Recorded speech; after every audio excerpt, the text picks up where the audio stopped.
Oke, assalamualaikum warahmatullahi wabarakatuh. Waalaikumsalam warahmatullahi wabarakatuh. Gimana kabarnya Ustaz Rizky? Sehat, berani apa nih? Warna merah berani. Berani pakai warna merah. Ini kita udah siang banget ya di sini ternyata ya. Sekitar jam berapa sih? 11, hampir jam 11. Iya. Ustaz, aku terakhir tuh ngelihat konten Ustaz yang di mana namanya? Mas Ustaz. Mas Ustaz itu membahas soal itu yang salah satu yang aku suka itu tentang tadabbur ayat atau orang yang sebutnya tadabbur Al-Qur'an kata dengan ayat tertentu. Sebelum melakukan apa namanya? Milih salah satu surat gitu. Itu Ustaz tuh pakai riset kayak gitu Ustaz. Sebetulnya kalau secara keseluruhan setiap Al-Quran pasti akan membawa makna tersendiri setiap bagi pembacanya. Bahkan salah satu peneliti di Barat itu dia bilang, Marwaduk Pikstal namanya, Al-Quran ini seperti harmoni. Ketika dibaca dengan merdu, dia akan menenangkan hati, dan ketika dibaca dengan syahdu dia juga ikut bisa melibatkan perasaan, sehingga orang kalau misalkan ayatnya ayat tentang bahagia, dia ikut bahagia. Kalau ayatnya tentang sebuah renungan, dia akan ikut merenung hatinya. Dan itu juga salah satu faktor pentingnya karena Quran memiliki keindahan bahasa ya. Misalkan di surat Al-Qamar, satu surah full diakhiri dengan huruf ra. Iqtarabatis sa'atu wa syaqqal qamar wa iyyaru ayata yu'ridu wa yaqulu sihrun mustamir. Terus diakhiri dengan ra. Ya. Itu keindahan salah satunya. Dan kalau misalkan kita bicara tentang tadabbur, memang diperintahkan afala tadabbarunal Qur'an am ala qulubin aqfaluha. Ya memang kita enggak tadabbur gitu ya. Am ala qulubin aqfaluha, atau memang hati kita terkunci. Jadi salah satu faktor kenapa kita menaikkan konten itu agar hati kita tidak terkunci. Makanya dengan mentadabburi ayat Al-Qur'an tadi. Oh gitu. Aku tuh salah satu orang yang suka mendengarkan lah katakanlah apa ya. Ya ada beberapa ustaz yang aku suka lah untuk bahkan suka aku ulang-ulang dengan ayat tertentu gitu. Ini ayatnya ini loh, penterjemahan dalam arti bukan cuma baca teks terjemahannya ya, tapi pengajian ini seperti apa. Itu menarik banget gitu. Apakah itu Ustaz yang apa dalam arti supaya orang-orang itu betul. Jadi salah satu pesan dari Ali bin Abi Thalib itu adalah istantikil Quran. Buat Quran itu berbicara. Buat Quran berbicara ini kan bukan hanya sekedar gimana-gimana, tetapi yang kita tahu Quran teks, dan teks tidak bisa berbicara, sehingga membuat Quran berbicara itu siapa? Orang yang memahami Al-Quran. Orang memahami Al-Quran disebut juga Ahlul Quran, Mufassir, dan lain sebagainya.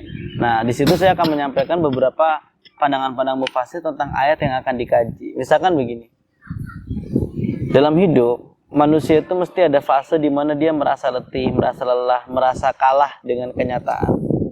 Maka ada ayat wala tayasu min rauhillah, janganlah berputus asa dari rahmat Allah. Ini kan seolah-olah ketika kita membaca dan kita memahaminya akan menjadi sebuah panggilan sayang Allah kepada kita. Nah, itu salah satu pentingnya tadabbur. Makanya tadabbur itu berasal dari kata dabbaru. Ya, artinya dari belakang. Maksudnya adalah bukan hanya melihat teks secara tampak depan, tetapi kita kupas maknanya sampai di balik teks itu sebenarnya ada maksud apa sih, kira-kira begitu. Tadi kan ngomong tentang menjadikan Al-Quran itu berbicara. Salah satu yang dilakukan adalah mentadabburi Al-Quran. Bukan cuma sekedar dari artinya doang. Bukan hanya membaca aja. Nah, salah satu metode yang sebenarnya seperti apa sih? Kalau secara metode tentu tadabbur yang paling ringan adalah membaca terjemahnya. Yang paling ringan membaca terjemahnya. Lalu agar kita tidak terlepas konteks ayat itu, misalkan kita ingin tahu nih latar belakang sejarah yang menyebabkan ayat ini turun apa, maka ada ilmunya namanya asbabun nuzul. Lalu misalkan kita mau mencari lebih jauh penjelasan yang lebih luas dari penerjemahan, ada kita namanya penafsiran. Dan kalau untuk bicara tafsir itu banyak sekali kitab-kitab tafsir. Misalkan karya ulama-ulama Indonesia sendiri, salah satunya ada Tafsir Al-Misbah, Profesor Quraisyab, ada Tafsir Al-Azhar, Buya Hamka, ada Tafsir Al-Ibris, ya, Bisri Mustafa, dan lain sebagainya. Banyak contohnya. Sehingga bukan hanya di Indonesia saja yang melahirkan tafsir, bahkan ulama-ulama terdahulu juga banyak yang memproduksi penjelasan Al-Quran melalui tafsir. Karena tafsir ini secara makna adalah al-kashfu wal bayan. Dia penyingkapan dan penjelasan. Sehingga kita bisa mengetahui secara utuh Dan komponen orang yang bisa disebut mufassir juga tidak mudah. Dia butuh memiliki banyak syarat. Salah satu syaratnya adalah dia mesti hafal Quran, lalu dia memahami betul bahasa Arab, lalu dia memahami ilmu-ilmu keagamaan seperti fikih, usul fikih, ya, dan lain sebagainya. Bahkan tafsir pun ada kaidahnya, namanya ada qawaid tafsir. Cabang-cabang ulumul Quran pun ada banyak, ada nasikh mansukh, mutlak muqayyad, mafhum mantuk, dan lain sebagainya. Jadi kalau untuk secara ringannya, kita mau secara ringan memahami Quran, baca terjemahnya pertama, yang kedua cari tafsirnya. Dan tafsirnya ada coraknya. Ada coraknya. Kalau misalkan kita mau penafsiran yang lebih banyak penjelasannya melalui hadis dan qaul sahabat, maka lihatlah tafsir bil ma'sur. Ada seperti tafsir Ibnu Katsir. Ada yang penjelasannya mendetail, ya panjang gitu, ada tafsir Munir Wahab Az-Zuhaili, ada tafsir Al-Misbah dan lain sebagainya. Itu cara memahaminya kira-kira.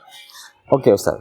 Aku tuh ini ya, mumpung ini bulan Ramadan gitu ya. Maksudnya apakah ada sih orang yang mumpung bulan Ramadan kok ngaji terus-terusan deh sebanyak-banyaknya, apakah itu sebuah keharusan? Bagus. Apakah gimana? Apapun yang bersentuhan dengan Quran itu pasti bagus. Membacanya terus-terusan bagus.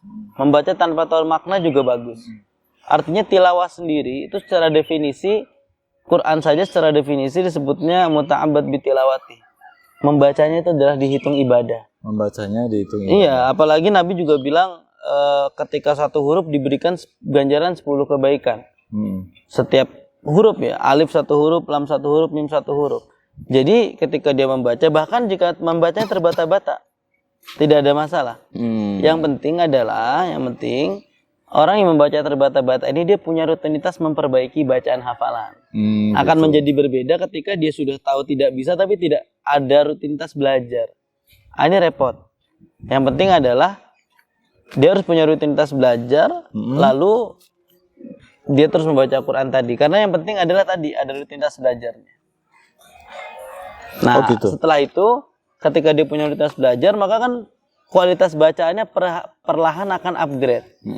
Kalaupun dia nanti dipanggil oleh Allah Subhanahu wa taala dalam keadaan masih belum lancar, maka dia akan terhitung sebagai pribadi yang terus berusaha untuk memperbaiki Al-Qur'annya, gitu. Iya, Ustaz. Apa namanya? Ternyata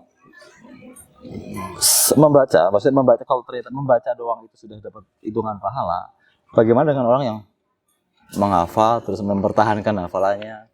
Itu lebih bagus. Makanya kalau itu disebut oleh Nabi al-mahiru fil Quran ma'asafaratil kiramil barara. Orang yang hafalannya lancar, dia akan bersama malaikat yang terpuji. Gitu. Lalu wa may tata'ta falahu ajron. Siapa yang proses hafalannya terbata-bata, memperbaiki ya, masih dandani, memperlancar, dia mendapatkan 2 ganjaran. Ganjaran berinteraksi dengan Quran dan ganjaran usahanya untuk memperbaiki itu. Gitu. Kalau dari Ustadz sendiri, ketika dulu kan pasti ya pernah kecil, pernah inilah katakanlah dengan ini Al-Quran itu, apa sih namanya, metode yang terbaik versi Ustadz ya? Seperti apa? Metode yang terbaik, saya pikir untuk belajar atau menghafal. Tadi belajar dulu. Kalau belajar, metode terbaiknya adalah rajin datang ke guru ngaji, jangan bolos-bolosan. Ikuti apa kata gurunya. Karena memang proses belajar Quran itu talaki pasti.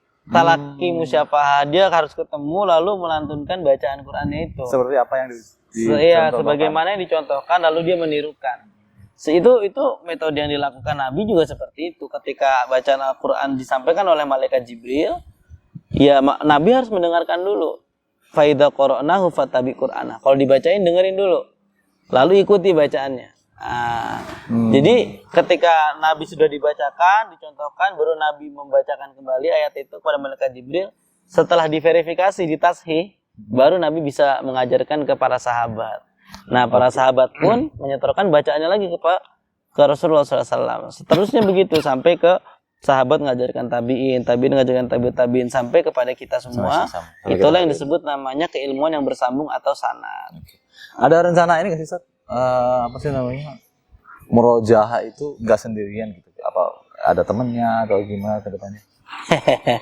Ya memang murojaah paling enak pasti ada temennya ya, karena ada yang mengoleksi bacaan kita, ya tentunya kalau namanya sendiri kan nggak bosan, nggak sepi. Ya pastilah ada rencana insya Allah. Siap. Sama siapa nih? Sama Ya, salah satunya di konten kita nanti ada insya Allah barang ibu, barang mama ya. Oh, Insya Allah. semoga beliau dimudahkan. Ya, dan semoga punya partner hidup yang bisa diajak jadi teman ngaji bareng. Gitu, ya.